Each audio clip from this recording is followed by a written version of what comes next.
As the year comes to a close, it's time to analyze what can UCLA become in 2025 under DeShaun Foster. And the dream is, can they replicate Indiana's success in 2024?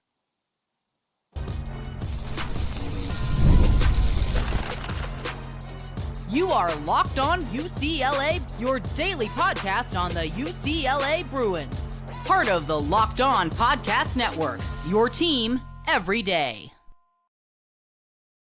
Welcome, everybody, to this edition of the Locked On UCLA podcast. I'm your host, Zach Anderson-Yoxsimer. Thanks for making this show your first listen each and every day. It's free wherever you get your podcast, and it's available on YouTube. Like, comment, subscribe. Thanks for your support.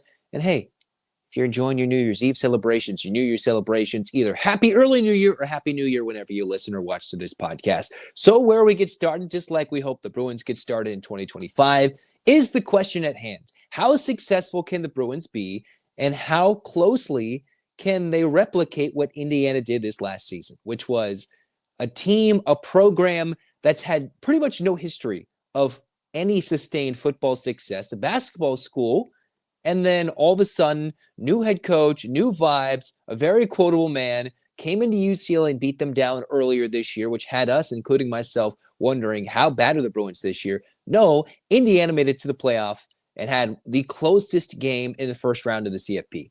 You can have many discussions, should they have been in, whatever. We saw Alabama lose since then. We've seen all these other teams that thought they should have been in lose. Suck it, SEC. Now for UCLA, here we go. This is what UCLA is trying to do. They were pretty close to becoming a bowl team, despite having a 1-5 record to start the season. Went on quite the stretch down near the end of the season, second half of the season, where they won a good portion of their games in a row. And what came down to was a heartbreaking loss in the beginning of the season to Minnesota, not getting the job done against Washington on the road, and what was one of the uglier UCLA-USC games at home. And the Bruins, despite having a lead, couldn't hold on and couldn't come back and win that one late. And despite what was a pretty tough schedule, they go to Penn State, they go to LSU, they hosted Indiana. Oh, by the way, who's the number one team in the country? They hosted them too in Oregon and had some of the most traveled, had some of the most airplane miles possible. That's going to significantly go down this next season. Because you look at the schedule, one of the big things Indiana had in their favor was their 24 schedule. And the FCS team beat down some teams. They played UCLA on the road. Okay, what does UCLA have coming up in 2025? You've got Utah at home. In my mind, Utah, what was supposed to be the Big 12 super champion after all the hype with what they finished the Pac-12, they had Cam Rising coming back. Everything was supposed to be built for Utah to win in the Big 12 this first year. Instead, Arizona State is the team that's going to be playing on New Year's Day as the CFP representative for the Big 12. I think UCLA certainly has a chance with Utah. You wonder what's going to happen with Kyle Whittingham. You wonder what's happening with that team at the quarterback position by the time UCLA plays them. And it's a home game, for crying out loud. They don't have to go across the Pacific Ocean to go play a team in the middle of the day. It's hot. It might be hot at the Rose Bowl in late August. It certainly will be if it's a day game. But hey, I think that favors the Bruins. And that's not the same Utah team of a couple years ago that's won a couple of Pac-12s. Not doubting that program, but I think where the programs are heading, I think it's going to be even by that time. UNLV, they have 20 players in the transfer portal. UCLA has had a lot of guys go, but what UNLV has lost is some talent offensively due to graduation. They've seen a coach leave. Now they got a big man in there in Dan Mullen. My thought, my hope, and remember, we're looking at this from an optimistic lens. So if you're going to come here and throw in some crap, okay, obviously I see this from a realistic lens too, but if we're dreaming, UNLV is going through a coaching switch, got a good coach, a good hire for them right now as they're trying to figure out their place in an ever-changing landscape of college realignment and conference realignment. I think UCLA in a road game at Allegiant, that's not a terrifying environment. They've got a lot of changes. They're losing starting alignment. They're going to lose some starting talent. Hopefully you can chalk that up as a win. UCLA at home against New Mexico, who also lost their head coach, historically never really good after what's been a successful run for the Lobos. I think UCLA can get that one. Oh, their first Big Ten game? I know Northwestern surprised teams a couple of seasons ago, but playing that game in a small stadium early on in Evanston, Illinois, I think UCLA off a bye flying to the Chicago area adjacent area, I think they can go handle Northwestern. Now they're going to go and they're going to handle in the portal, but I could argue Northwestern's going to struggle going in the portal more than UCLA is. So I'd like to say UCLA, who is better than Northwestern this year, is going to stay better than Northwestern this year. And super crazy with a rose-colored lens for the team that plays in the Rose Bowl. Oh, realistically, you could be looking at 3-1, 4-0. Okay. Now you get to the tougher part where you see Penn State at home, Michigan State on the road, in Maryland.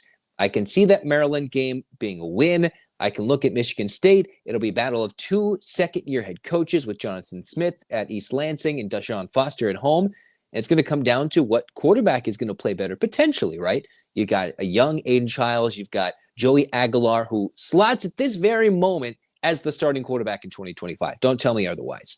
And then hosting Penn State, you hope the Rose Bowl comes alive for that game. Penn State playing in the playoff under James Franklin, that's certainly going to be tough.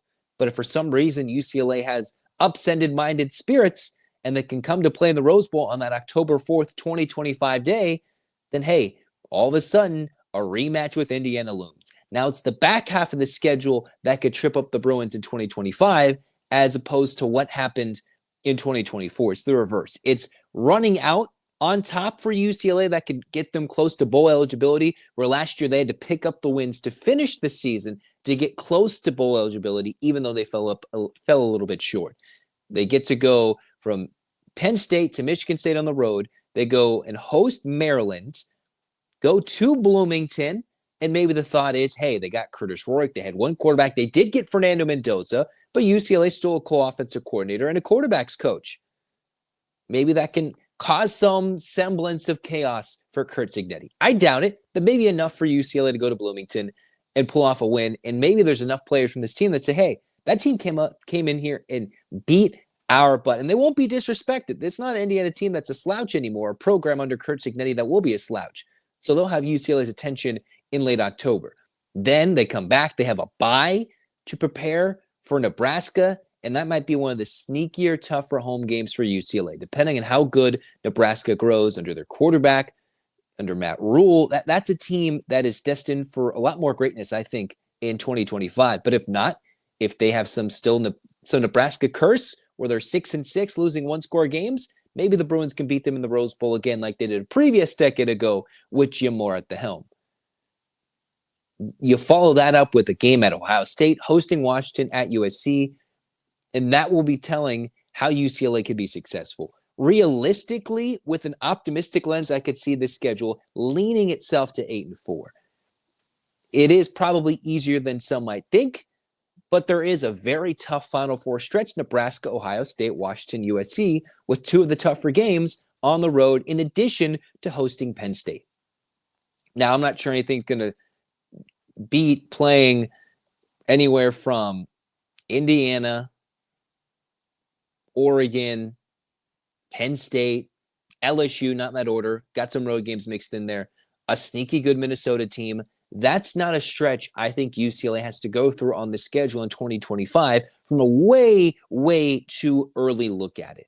So I look at the schedule and I say, hey, can they replicate the success? I think the Bruins can turn it into an instant success. Unfortunately, this isn't the Big 12. You're not going to be able to win the Big 10, I think, with 3 losses. Of course, the playoff can change with how they're going to let teams make the playoff, and maybe conference championship games who knows what they're going to look like in future years. But for now, I'm not sure UCLA can get to a conference championship game through a tiebreaker as a 3-loss, 4-loss team, as Arizona State was able to sneak in and make something happen in a super 4-way tiebreaker getting to the playoff, or as a 2-loss team, whatever they are right now. UCLA, they could find themselves in a decent bowl game. And I think they'll still be playing one more year as a bowl from a Pac-12 legacy school. So right now, I think a good, realistic ceiling is a Valero Alamo Bowl. That is a realistic look, all right? I'm dreaming, but I'm thinking an Alamo Bowl would be a super successful season for DeShaun Foster year 2. You win some of those games at home with big-name teams and big-name programs that are going to fill the Rose Bowl up, then all of a sudden, you're going to be flirting with potential and hype down the stretch. Like if UCLA upsets Penn State in early October, by the time the CFP rankings are going to come around, I would think, hey, UCLA, they're going to get some love. Now, that's a lot of it. And what did Indiana do on the roster and the coaching aspect? That's something we're going to analyze in this next segment here in Locked On UCLA. Right now, realistic super expectations of a good season, 8-4, flirting with 9-3. That's like at high expectations. So obviously a little short of an Indiana team that went 11-1 in the regular season, only losing in Columbus. Can they replicate super success? I think so, just not as much in the win-loss department. Next, let's talk about what UCLA is bringing in to shore up what went wrong in 2024.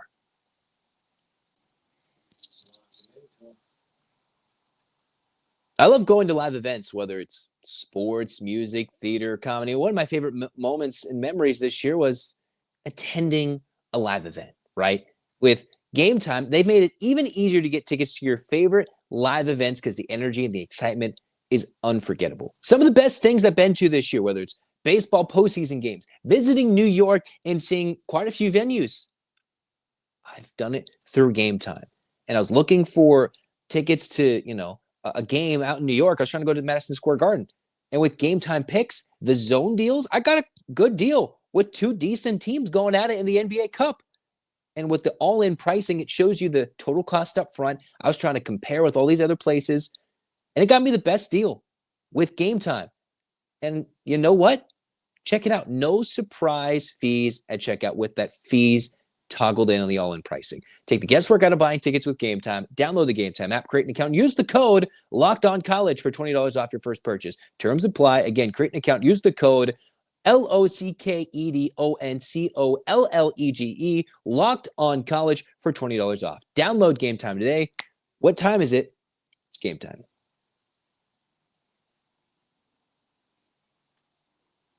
All right, so while I've been dreaming looking at the schedule, what have the Bruins done?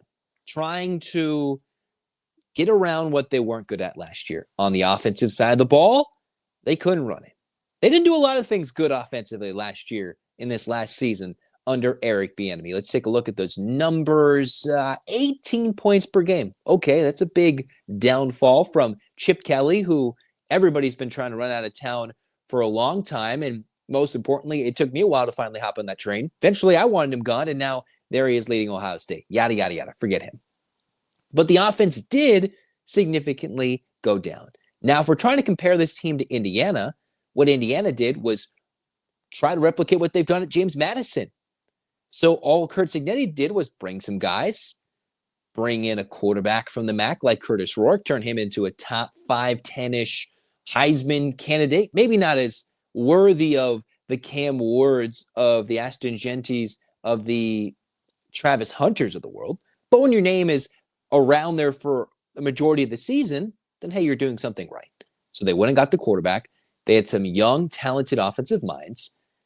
And what UCLA's done is plucked Tino Sunseri and brought him over to UCLA. So you give him the reins on what should be a much simpler offense, much easier to learn, much better to execute. And that's how they did it. Indiana also put themselves heavily in the portal. 31 transfers. UCLA at this very episode, I've looked at the 24/7 Sports, they have a total of 18 commits in the portal and probably more to come. So UCLA is going to have at least, I believe, 20 to 22 transfer portal commits at the minimum. At the minimum. But right now they've got 18. Indiana, what made them so great? They averaged 41 points per game.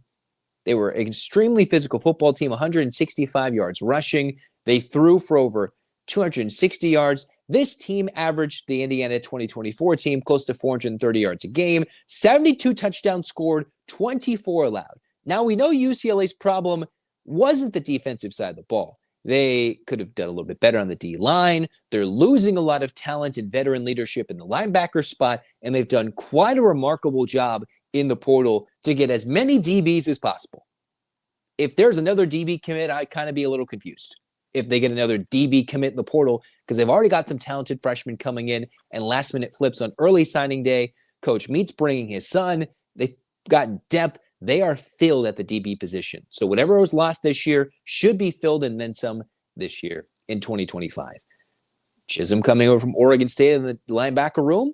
Maybe UCLA can develop some some guys that we don't know into the linebacker room. They're expecting a Keanu Williams to come back, I would think, from injury. So maybe Jay Towia's loss isn't as big as expected with him graduating.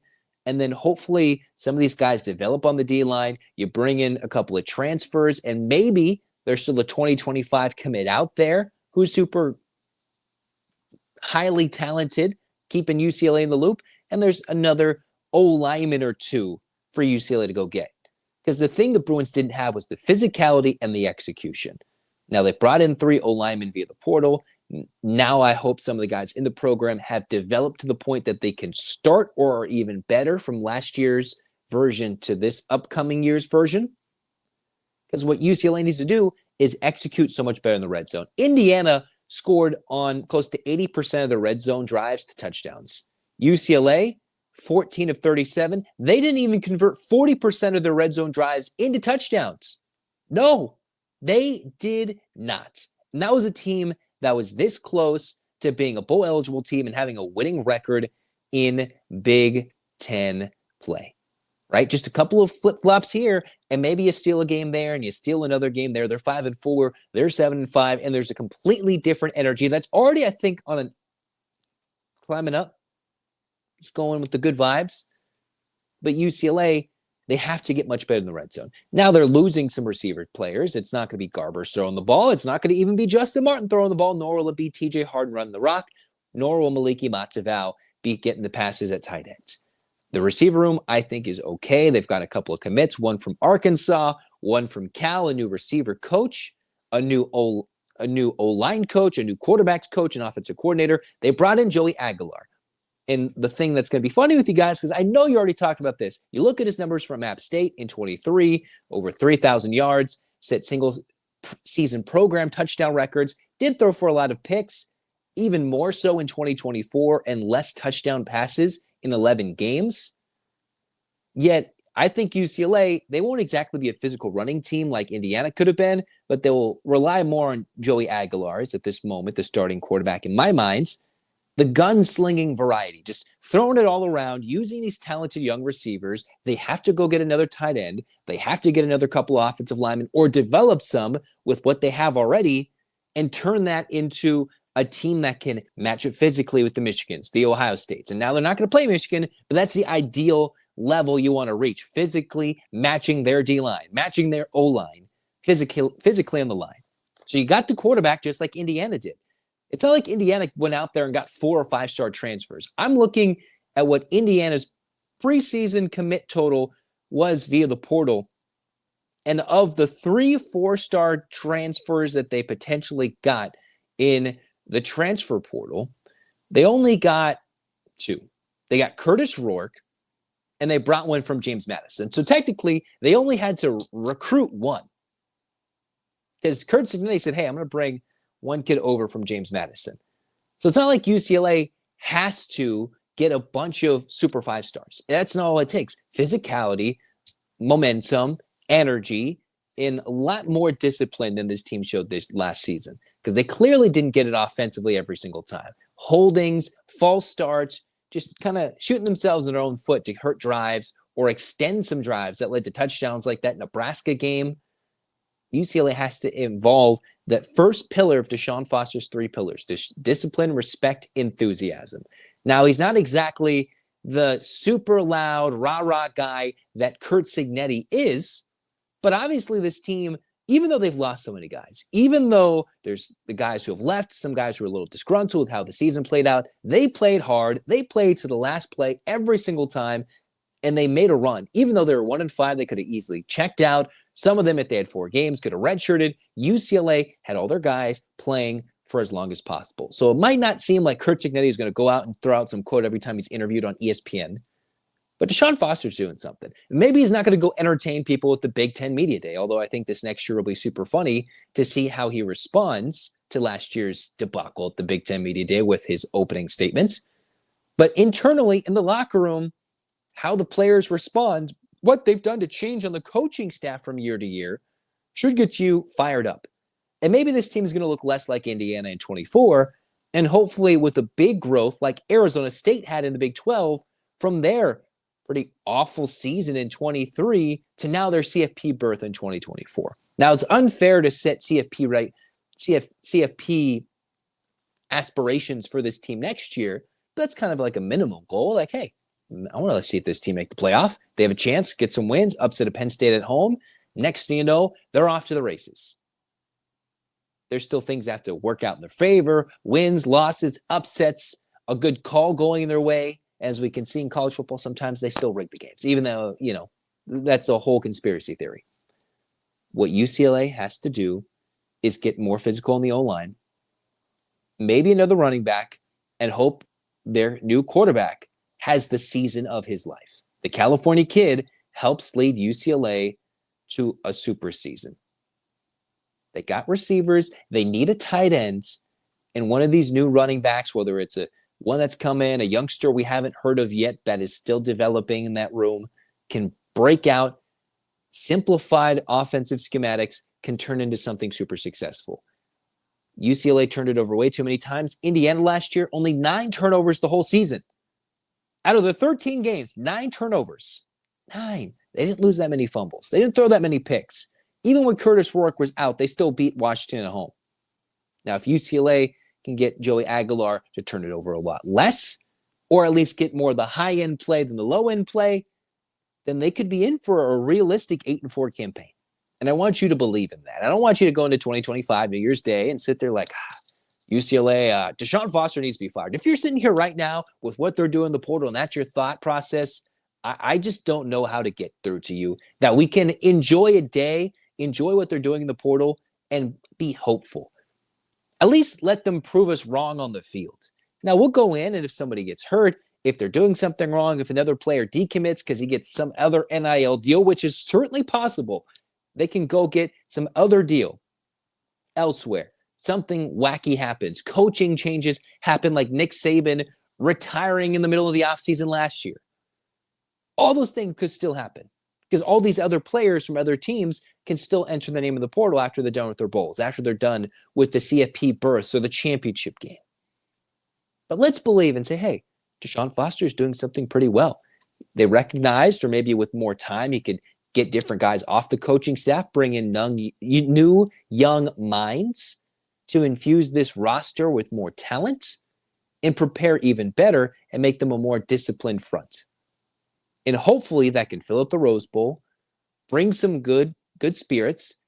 I know nobody is happy with how Chip Kelly left and how that was handled in a weekend, how they brought in a coach that literally left the program for the Raiders to come back to UCLA in DeShaun Foster with no head coaching experience. I know, I understand it. But dare I say we have a little optimism. I can't sit here and say they're going to be Indiana in 2025, but I'd be wrong if I can't say, hey, I'm pretty sure they're going to make a bowl. I'd like to believe that. And it'll be very tough down the back half of the schedule, but a good season could be on the horizon for the Bruins with what they've done, what they're trying to fill up on defense. And hey, if Akaika Malloy, a strong contender as defensive coordinator, continues to be at UCLA, then they're not going to be hurting defensively. And if they grow offensively, this team could be a 7 to 8 team, 7 to 8 or 9 wins, ridiculous number, in an instant. That's what I hope for. All right.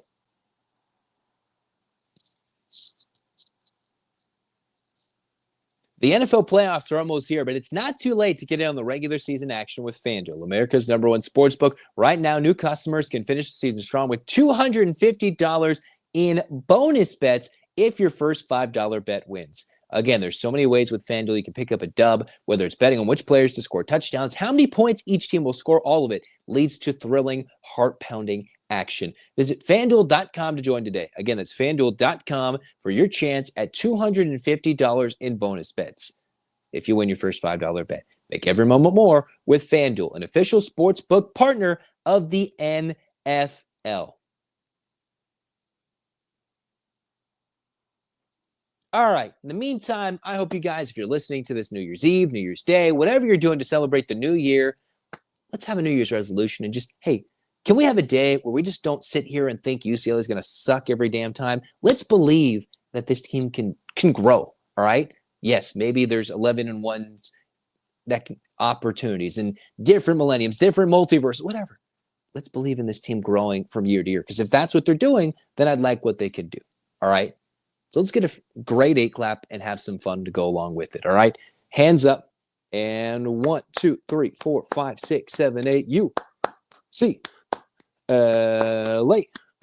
UCLA fights. This has been a great 2024 campaign. And hey, all we know, basketball season's heading to Big Ten play. The men and the women, you're going to want to stay tuned for all those reactions, updates, everything here. Download, like, comment, subscribe, share it to your friends and family. And I hope you have a great New Year's celebration. And hey, I think UCLA football is going to grow even better and be even better in 2025. All right. This has been Locked On UCLA. Zach signing off. Go Bruins. Happy New Year.